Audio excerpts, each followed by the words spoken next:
Delor ketemu nang nggon jagungan warung view aku Cak Supri. Aku neng sini. Saiki kita lagi mlaku-mlaku nang Gimana desa. ini? Neng nggon daerah Maryland. Heeh. Tapi neng nggon kampus. Weh, sampean kudu belajar mana ta? Sinau mana? Karena aku pengen, cuman aku ketok wis terlalu tua untuk belajar. Oh, iya. Belajar di kampus loh ya, belajar kayak kudu gawe skripsi, kudu gawe tesis. Mumet kok sampean ya. Pikirannya terlalu akeh wis. Tapi sampean suka maca buku enggak? Masih online sekarang kan.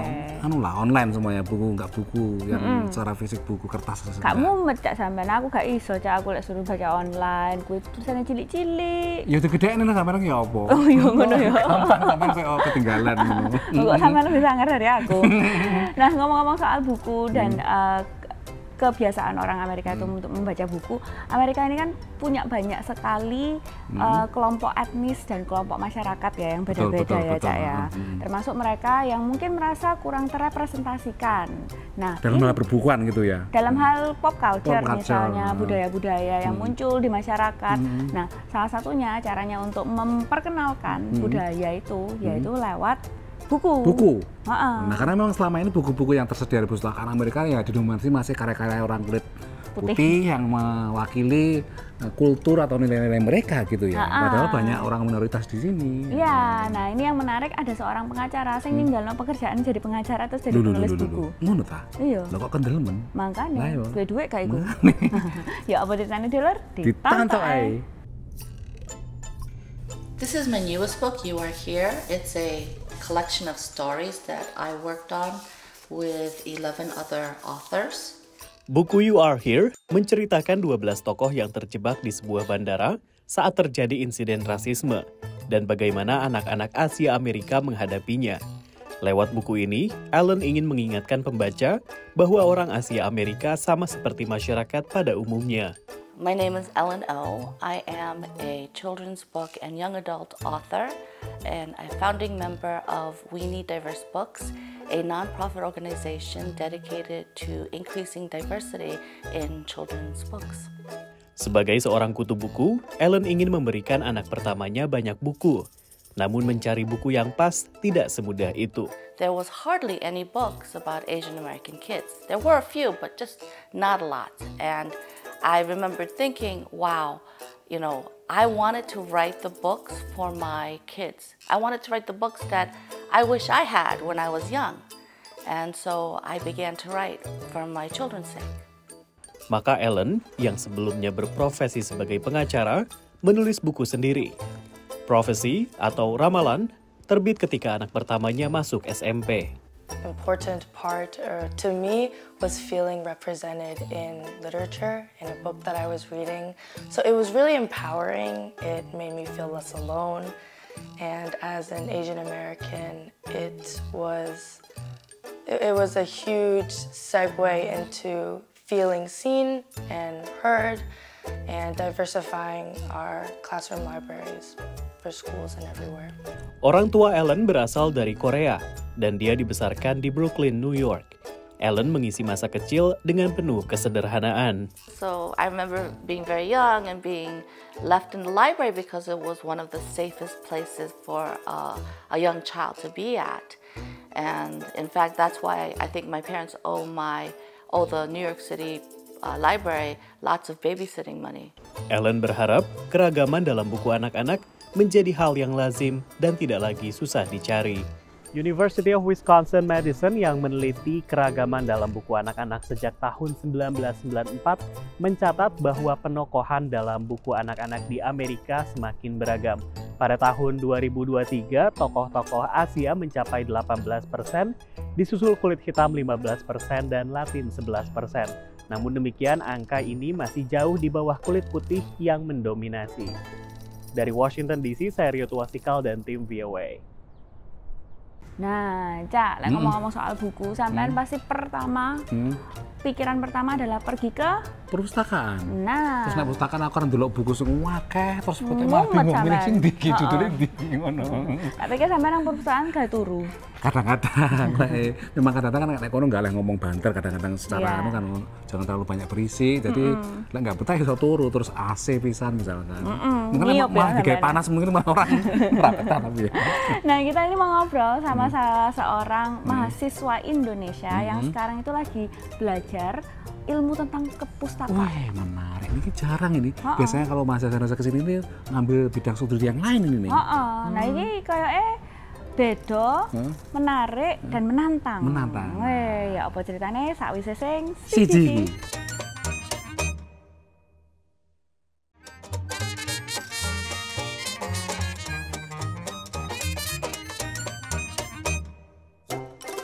Nah seperti yang tadi kita janjikan, kita sekarang lagi duduk-duduk setelah diajak keliling tadi ya Cak, Iya. yang muter-muter ngeliat kampusnya Mas Antariksa.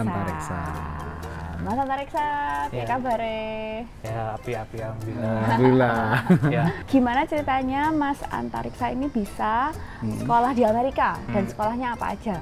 sebelum di sini saya kerja di Perpustakaan Nasional di Jakarta Nasional, sebagai pustakawan gitu ya. Untuk pengembangan apa namanya kompetensi gitu. Jadi inisiatif daftar beasiswa gitu. Kebetulan yang kemarin diterima di beasiswa Fulbright.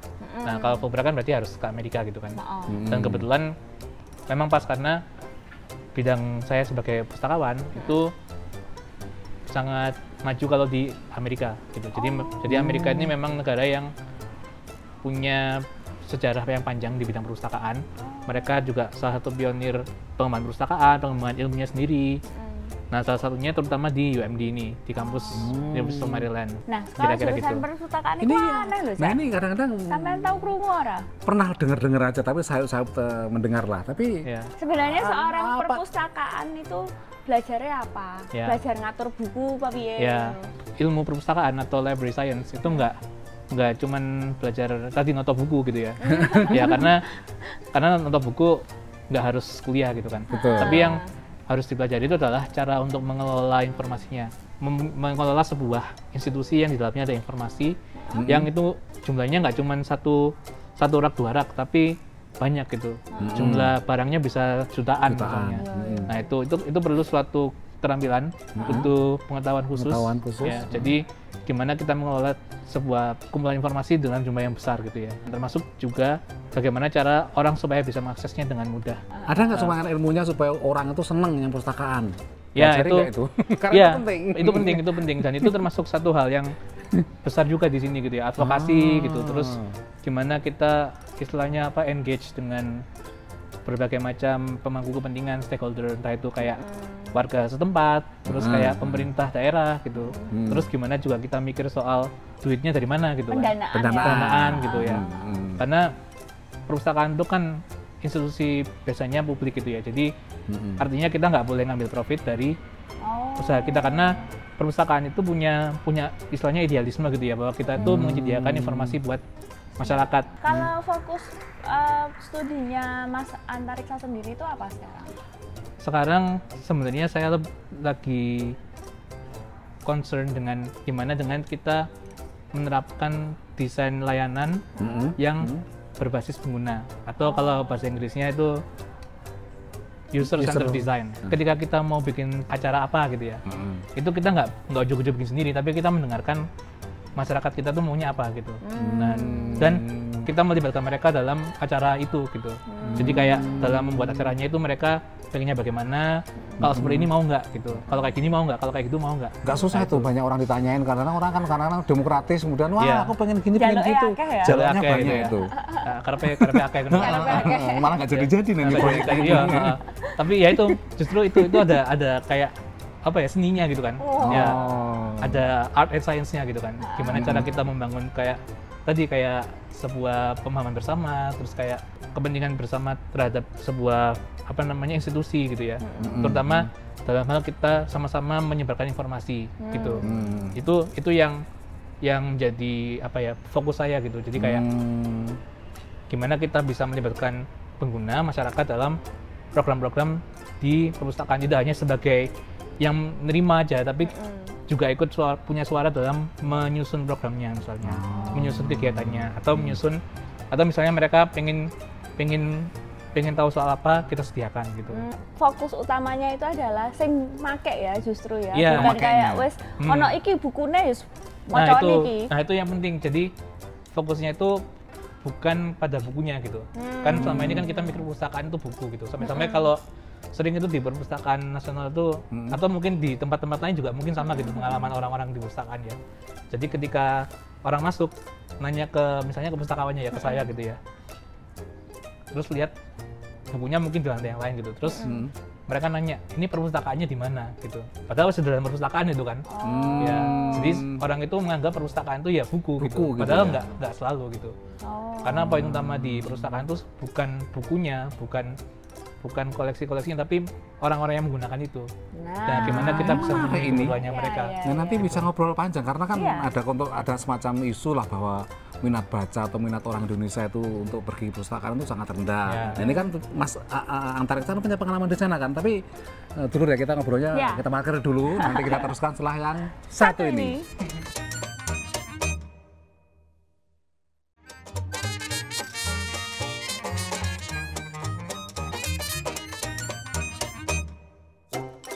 Nah, terus masih ngobrol gayeng ini sama Mas Antariksa dia kon. Ya apa cak ya agak kesleo-sleo ya, tapi menarik ini karena sampean pernah kenal ambek sing jenenge pustakawan apa ora? Saya sempat kenal di sini ya, karena kemarin sempat masuk ke wawancara orang Library of Congress yang sempat diajak ke ruangannya dan dijelaskan sedikit tentang perpustakaan di sini ya. Jadi ini sedikit kenal dan dari dulu saya senang perpustakaan sebenarnya, meskipun ya sering kali ngantuk kali perpustakaan. Sampean turu tok ya nang ngono ya. Sedikit-sedikit baca, tapi setelah itu keturun. Tapi aku penasaran sih, kalau Mas Antariksa sendiri kok bisa tertarik jadi pustakawan gitu loh. Iya, kalau dipikir-pikir kenapa gitu ya. S1-nya apa dulu? Dulu S1-nya sastra Inggris sebenarnya. Oh, berarti suka maca. Dia suka baca ini sastra lah ya. Tapi yang juga penting itu kalau menurut saya pustakawan itu harus punya rasa ingin tahu gitu. Karena ketika orang datang ke kita dengan berbagai macam pertanyaan, kita harus bisa melayani mereka, bisa membantu mengarahkan gitu. Kan ada tuh orang yang nggak terlalu suka diajak ngobrol macam-macam gitu kan. Ya nggak cocok jadi pustakawan gitu. Karena introvert nggak bisa introvert ya, orang introvert nggak bisa ya. Bisa, saya juga introvert sebenarnya aslinya ya. Tapi yang penting itu tadi wawasannya atau paling nggak rasa ingin tahu gitu. Jadi kayak ketika diajak ngomong topik yang baru itu ada kayak minat gitu, interest gitu. Di anak temanmu kan mungkin sedikit ya yang pengen jadi pustakawan. Banyak nggak ketika itu orang tuamu atau temanmu kaget nggak atau mikir kok sampean kok dari pustakawannya opo? Ada gitu nggak? Kerjanya opo kan? Pasti ada orang yang kayak gitu ya, karena kan di mata orang mungkin pustakawan tuh kayak ya wis jago perpus gitu kan. Nonton buku, jago perpus, nunggoni kan. Padahal yang dinunggoni ya nggak nang-nang kan. Ya, wis nang kono ae kan. Tapi sebenarnya yang penting itu adalah kita bangun komunikasi dengan orang-orang yang kita layani, masyarakat yang kita layani. Jadi bukan gimana kita nunggu mereka datang, tapi kita menjemput mereka. Tapi aku penasaran, Mas Antariksa ini kalau misalnya membandingkan antara perpustakaan di Indonesia sama di Amerika Serikat sejauh ini ya, itu gimana melihatnya? Sebenarnya kalau mau di generalisir gitu ya, kegiatan kita di Indonesia itu pustakawan atau perpustakaan Indonesia itu banyak yang ngikutin Amerika karena orang-orangnya, tokoh-tokoh pustakawan Indonesia itu banyak yang kuliah di sini. Gitu. Jadi kan tadi saya tuh bukan orang pertama yang di sini gitu. Cuman saya istilahnya nerusin gitu. Terus sistemnya pun mungkin kan sama mungkin. Hampir ya banyak yang sama. Ya karena tadi Amerika itu kan memang kiblatnya bidang perpustakaan. Nggak hanya di Indonesia tapi hampir semua negara di dunia itu juga kiblatnya ya Amerika. Karena kan Eropa kalah ya malah sama Amerika. Yang lebih unggul Amerika karena memang funding di sini lebih besar di bidang perpustakaan. Jadi ada pendanaan khusus untuk proyek bidang perpustakaan. Kalau minat orang Indonesia untuk pergi ke perpustakaan gimana? Sudah lumayan meningkat atau naik atau gimana? Atau karena mungkin ada orang yang bilang sekarang kan semuanya serba digital dan online ya, mungkin ini nggak ada lagi fisik pergi ke perpustakaan, gimana? Kalau di Jakarta aja misalnya kita ke perpustakaan nasional atau perpustakaan yang TKI yang di Cikini itu pasti ramai itu tiap hari. Dan bagus itu ya? Ya, dan yang isi itu bukan cuma orang-orang yang misalnya umur yang sudah kerja atau sudah di atasnya. Justru yang banyak itu anak-anak muda gitu. Kecil gitu, anak muda ya. bukan dianggap kuno, artinya ya sekarang trendy lah. Perpustakaan itu suatu hal yang ngetren lah gitu ya. Bisa di Instagram. Iya, makanya. Bisa Instagramable gitu. Nggak harus yang di gunung atau di mana. Kalau Mas Antariksa sendiri nih, harapannya untuk perpustakaan di Indonesia kira-kira itu seperti apa? Kita sebagai, entah itu sebagai yang pustakawannya, maksudnya pegawai yang bekerja di perpustakaan, entah itu sebagai yang menggunakan perpustakaan, itu kita perlu punya rasa memiliki gitu terhadap perpustakaan. Artinya bukan berarti kita kayak harus tiap hari ke sana gitu ya, kayak mandi di sana, mandi di perpustakaan, terus tidur di perpustakaan, bahkan ya jangan sih, kalau bisa jangan gitu. Tapi kalau terpaksa ya nggak apa-apa deh gitu, sekali-sekali gitu kan. Tapi intinya perpustakaan itu bukan hanya tanggung jawab pustakawannya aja yang mikirin gimana cara bikin programnya, atau kita perlu punya koleksi apa gitu. Itu sebenarnya masyarakat bisa loh terlibat di situ dengan cara misalnya, terutama karena kita butuh pendanaan gitu ya. Nah, bisa kita kolaborasi gitu, gimana sih cara kita mengambil dana yang lebih banyak supaya kita bisa punya program-program perpustakaan yang lebih bagus, yang lebih tepat sasaran, atau koleksi yang bisa lebih banyak yang orang butuhkan misalnya, yang banyak orang butuhkan misalnya. Kayak gitu, itu dana dan usaha dari pemerintah gitu. Karena di sini pun semua masyarakat itu merasakan ownership terhadap perpustakaan gitu. Sangat. Berarti masih berapa tahun lagi Mas Antariksa di sini? Insya Allah setahun lagi untuk master. Master ya. Nah, dari sini kita mau belajar bahasa Inggris sama bisa sing. Siji.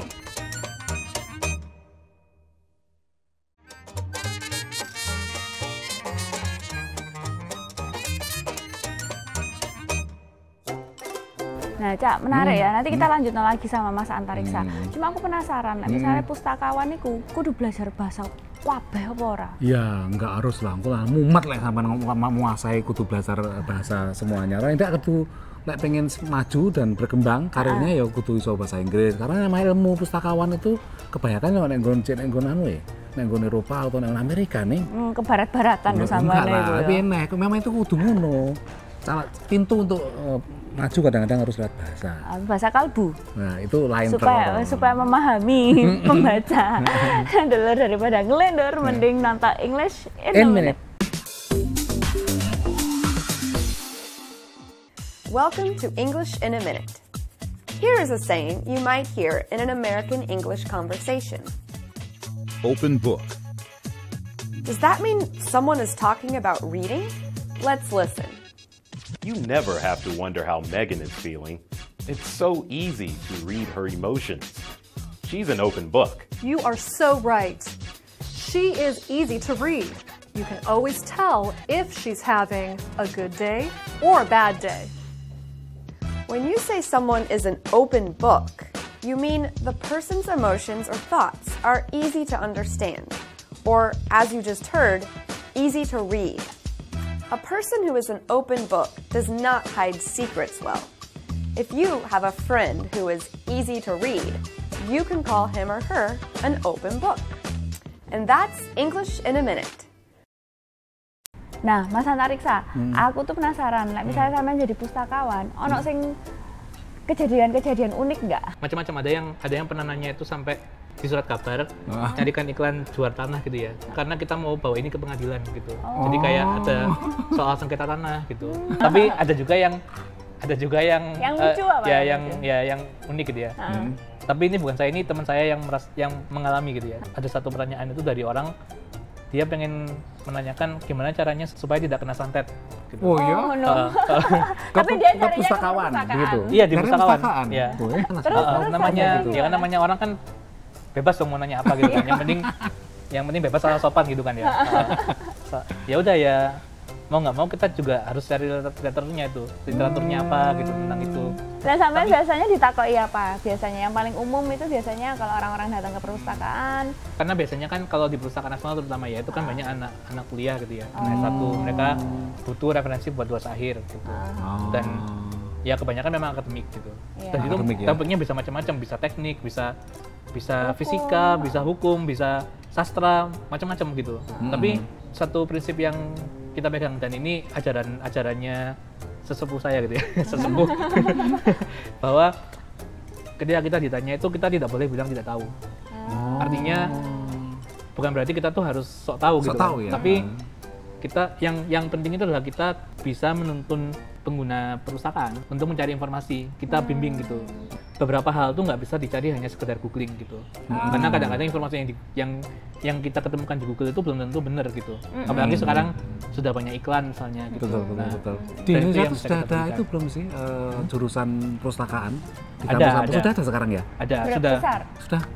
Dan populer nggak? Kalau dibilang populer lumayan sih, walaupun tidak semua perguruan tinggi ada ya, dan kebanyakan memang perguruan tinggi negeri.